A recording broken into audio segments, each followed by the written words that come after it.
प्यारे बच्चों, आज हम 8वीं कक्षा का अध्याय 11वां प्राणायाम जीवन का नया आयाम पढ़ेंगे।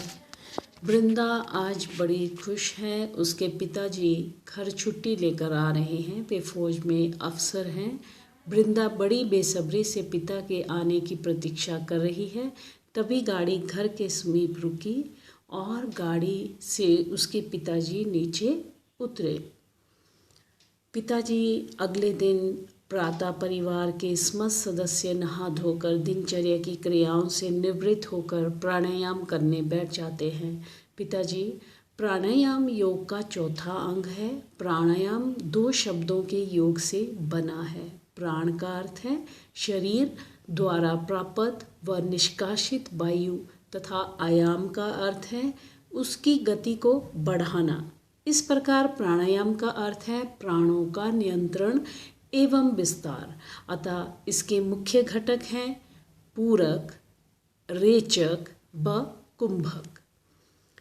वृंदा, रेचक, पूरक, कुंभक ये क्या होते हैं पिताजी? पिताजी, रेचक यानी नाक से श्वास बाहर निकालना। पूरक का अर्थ है नाक से श्वास अंदर खींचना या भरना तथा कुंभक का अर्थ है रोकना। कुंभक 2 प्रकार का है, बाह्य कुंभक व आंतरिक कुंभक। जब श्वास छोड़ने के बाद श्वास बाहर रोक दिया जाता है तो उसे बाह्य कुंभक कहा जाता है। व जब श्वास अंदर भरकर रोकते हैं तो उसे आंतरिक कुंभक कहा जाता है। पिताजी, रविंदर पूछता है, पिताजी प्राणायाम की उपयोगिता क्या है? पिताजी बताते हैं, प्राणायाम शरीर व मन दोनों की शुद्धि करता है। इससे स्मरण शक्ति में वृद्धि, नाड़ी संस्थान का सशक्तिकरण व चित्त व तथा इंद्रियों पर नियंत्रण, पेट व छाती की मांसपेशियों को मजबूत करने सहित समस्त नाड़ी तंत्र पर भी सकारात्मक प्रभाव पड़ता है। पिताजी, सर्वप्रथम हम करेंगे शीतकारी प्राणायाम। इसके लिए पद्मासन की स्थिति में बैठें। वो दोनों हाथों को ज्ञान मुद्रा में रखें। अब दोनों दंत पंक्तियों को परस्पर मिलाएं, अपने होंठ खुले रखें व धीरे धीरे की आवाज़ करते हुए श्वास भरें। अब मुंह बंद कर ले व आंखें बंद कर यथाशक्ति श्वास रोकें। आप अपने दोनों नासिक तंत्रों से श्वास को बाहर निकालें। 4-5 बार मेरे साथ इसका अभ्यास करें। ठंडे स्थानों अथवा सर्दियों में इस प्राणायाम को ना करें। सर्दी जुकाम होने पर या दमा के रोगी इसे ना करें। इस प्राणायाम के अभ्यास से जीवा व गले के रोग ठीक होते हैं। उक्त रक्तचाप के रोगियों हेतु ये लाभकारी है। पित्त प्रकृति वाले लोगों के लिए ये लाभकारी है। गर्मियों के मौसम में इसका अभ्यास लाभदायक है। पिताजी नेक्स्ट शीतली प्राणायाम करवाते हैं बच्चों से। इसके लिए पद्मासन स्थिति में बैठकर दोनों हाथों को ज्ञान मुद्रा में रखो। अब जीवा को गोल करते हुए मुख से बाहर निकालकर सांस अंदर की ओर खींचे। अब जीवा अंदर करते हुए आंखें बंद करो। यथाशक्ति इस स्थिति में रुकें तथा अब दोनों नासिकाओं से धीरे धीरे श्वास बाहर निकालें। 4-5 बार मेरे साथ इसका अभ्यास करें। जो सावधानियां शीतकारी प्राणायाम करने हेतु हैं वे इसमें भी प्रयुक्त होती हैं। इसके नित्य अभ्यास से बाल सफ़ेद होने रुक जाते हैं तथा पित्त के कारण होने वाले रोग जैसे रक्त विकार, अम्ल पित्त आदि दूर होते हैं। अजीर्ण व पेचिश की बीमारियों को रोकने में ये लाभदायक है। अतः गर्मियों के दिनों में इसका अभ्यास करें। अब इनके प्रश्नों की तरफ चलते हैं। स्वाध्याय का विद्यार्थी जीवन में क्या महत्व है? स्वाध्याय से विद्यार्थी का मानसिक विकास होता है।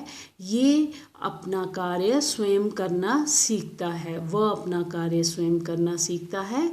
इससे उसकी निर्णय करने की क्षमता में वृद्धि होती है।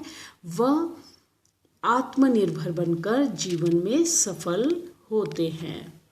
प्राणायाम योग का कौन सा अंग है? योग के अन्य अंगों के नाम बताएं। प्राणायाम प्राणायाम योग का चौथा अंग है। योग के अंग यम, नियम, आसन, प्रत्याहार, धारणा, ध्यान और समाधि है। प्राणायाम का अर्थ स्पष्ट करें। प्राणायाम की तीनों क्रियाओं का वर्णन करें। प्राणायाम का अर्थ शरीर द्वारा प्राप्त और विकसित वायु की गति को बढ़ाना है। इसकी 3 क्रियाएं रेचक, पूरक और कुंभक हैं। रेचक नाक से श्वास बाहर निकालने, पूरक नाक से श्वास अंदर खींचने तथा कुंभक श्वास के रोकने को कहते हैं। वायु का स्थान तथा कार्य बताएं। वायु का स्थान वायुमंडल है तथा कार्य समस्त में समस्त चेतन जगत को जीवन देते हुए क्रियाशील रखना है।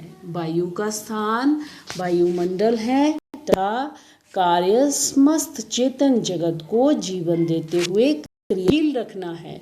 कुंभक किसे कहते हैं? ये कितने प्रकार का होता है? कुंभक श्वास वायु के रोकने को कहते हैं। ये 2 प्रकार का होता है, बाह्य कुंभक, आंतरिक कुंभक। जब श्वास छोड़ने के बाद श्वास बाहर रोक दिया जाता है तो उसे बाह्य कुंभक कहते हैं तथा श्वास अंदर भरकर रोकते हैं तो उसे आंतरिक कुंभक कहते हैं। प्राणायाम की उपयोगिता बताएं। प्राणायाम शरीर तथा मन की शुद्धि करता है। इससे स्मरण शक्ति बढ़ती है, नाड़ी संस्थान मजबूत होता है, चित्त तथा इंद्रियों पर नियंत्रण होता है, पेट और छाती की मांसपेशियां मजबूत होती हैं, थकावट दूर करने में भी ये सहायक है। शीतकारी प्राणायाम के लाभ और सावधानियां बताएं।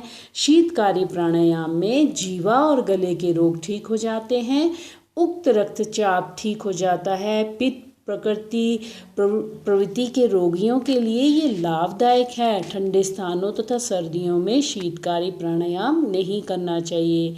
सर्दी, जुखाम अथवा दमा के रोगी भी इसे नहीं करें। शीतली प्राणायाम की विधि और सावधानियां बताएं। शीतली प्राणायाम पद्मासन लगाकर दोनों हाथों को ज्ञान मुद्रा में रखकर जीवा को गोल करते हुए मुख से बाहर निकालकर सांस अंदर की ओर खींची जाती है। जीवा अंदर करते हुए आंखें बंद कर इसी दशा में रुककर दोनों नासिकाओं तथा सर्दियों में ये प्राणायाम नहीं करना चाहिए। इस तरह हमारे प्रश्नोत्तर समाप्त होते हैं। धन्यवाद।